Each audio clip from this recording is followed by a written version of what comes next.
वालेकुम and welcome to the show नाज़रीन। Morning spot में मैं आपके साथ हूं शाइस्ता शहजाद और आपको कहती हूं अपने शो में खुश आमदेद। आपकी सुबह का आगाज यकीनी तौर पर हो चुका है, लेकिन अभी भी हम नेक ख्वाहिशात आपके लिए रखते हैं कि आपका आने वाला बाकी दिन बहुत ही अच्छा गुजरे। जो भी आपकी उम्मीदें वाबस्ता हैं आज के इस दिन से, वो बिल्कुल उसी तरह से पूरी हों। जिस तरह से आपने स्केड्यूल किया अपने दिन को, उसी तरीके से ये दिन अच्छे तरीके से आप गुजार सकें।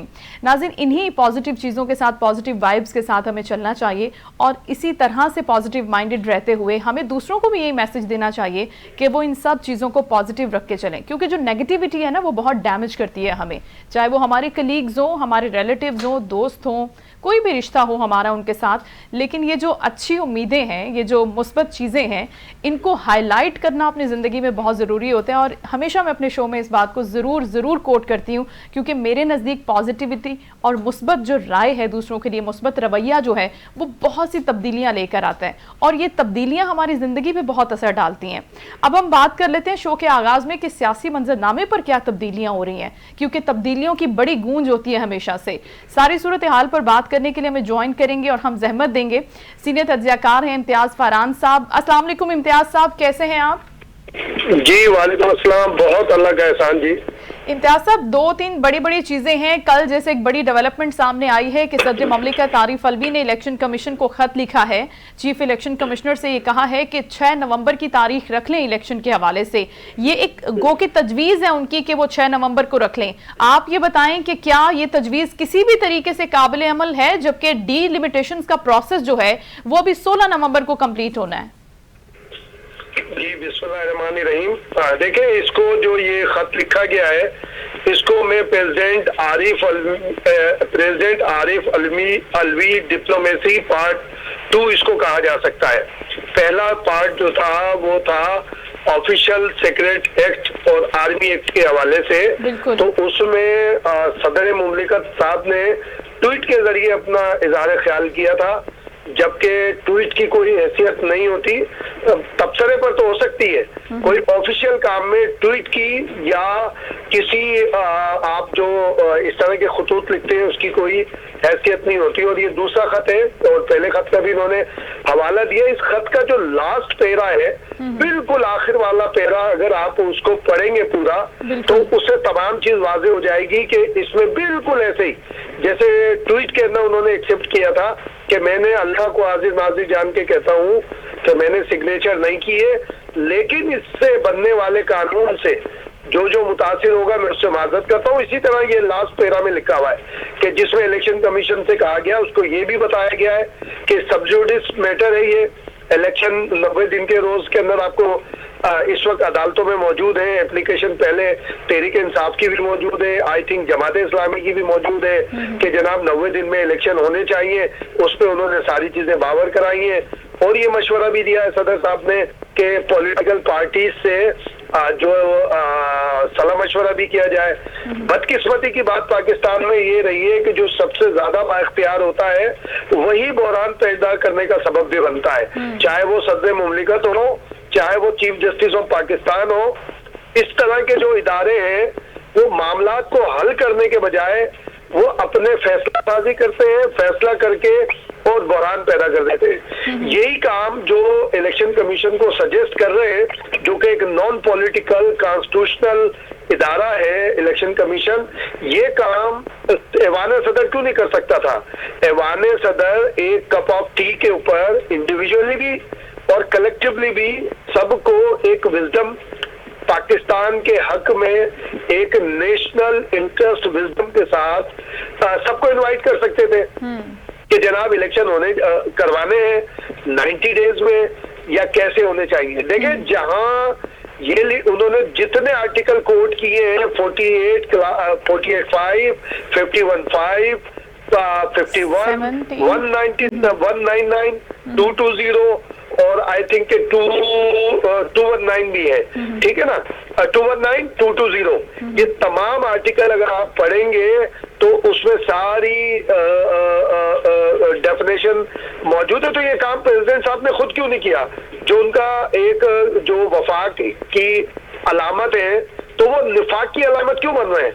सदर मुमलिकत को वफाक की अलामत होना चाहिए, ये निफाक की अलामत क्यों बन रहे हैं? तो ये काम उनको करना चाहिए आगे, और कोई ऐसा नहीं है। जाहिर है कि खत है, अब मामला वही है कि सुप्रीम कोर्ट में ले जाने वाली बात है।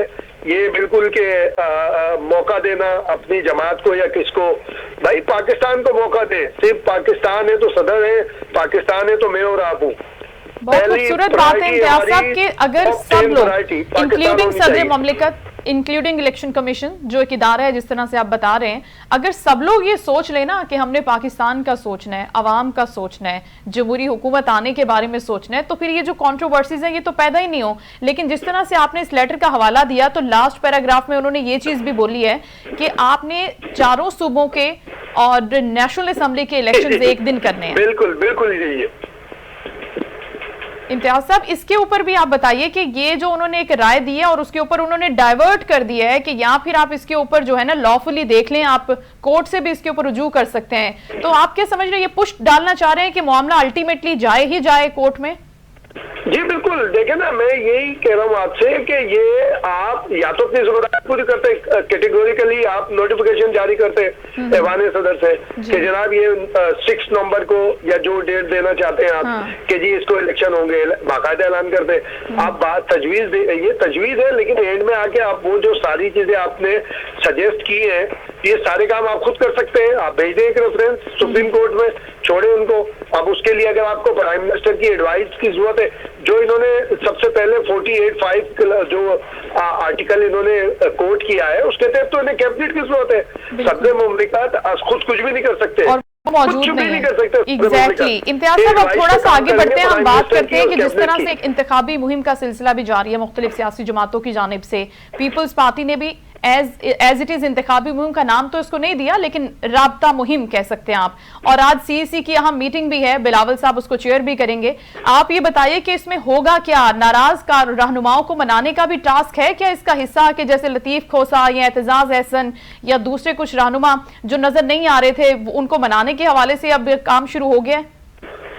नहीं देखिए शाइस्ता, मैं थोड़ी सी वो चाहूंगा करेक्शन। जब ये यहाँ से आगाज किया था मलीर में इनका जो प्रोग्राम था, उसमें बाकायदा बिलावल भुट्टो ने ऐलान किया था पीपल्स पार्टी ने कि नेक्स्ट जैसे यानी दूसरे दिन से इंतखाबी मुहिम का आगाज कर रहे हैं और वो वाया बदीन और ये होते हुए मुल्तान पहुंचेंगे। ये इंतखाबी मुहिम का ही हिस्सा है ये जो है। और दूसरी बात जो आप कर रहे हैं कि नाराज, तो लास्ट जो सीसी की मीटिंग हुई थी कराची में, तो उसमें तो एतजाज हसन आए थे, लतीफ खोसा नहीं थे। लतीफ खोसा साहब ने ये बताया था लाहौर में कि जी वो इमरान खान के केस के सिलसिले में कोर्ट के अंदर थे, इसलिए नहीं जा सके थे। लेकिन मुझे आज ये कल इशू हुआ है, लेकिन मुझे आज सुबह एक लेटर मिला है, शोकाज नोटिस है, जो कि सरदार लतीफ खोसा को जारी किया गया है सीसी की जानिब से। नैयर बुखारी जो सेक्रेटरी जनरल है उन्होंने जारी किया है और उनसे एक्सप्लेनेशन कॉल की गई है कि वो पार्टी पॉलिसी के अगेंस्ट क्यों कर रहे हैं। उसमें 3-4 चीजें उनसे जो पूछी गई है, उसमें ये ऑफिशियल ये सेक्रेटरी एक्ट का भी है और 1-2 इश्यूज और हैं। उनसे कहा कि जी आप इसकी वजाहत करें और क्यों ना आपकी मेंबरशिप जो है विड्रॉ कर ली जाए। तो आज तो उन्हें शोकाज दिया है, तो इसमें तो नहीं लगता कि अभी मनाने वाली बात है या ये कि जवाब पैदा करने वाली बात है। मे बी के लतीफ खोसा साहब इस शोकाज के साथ वहां पे पेश हो। देखिए, तंजीम के हवाले से पीपल्स पार्टी जो कहते हैं ना, लोग तो ये भी कहते हैं कि जमात इस्लामी बहुत मुनज़्ज़म और इदारा फला।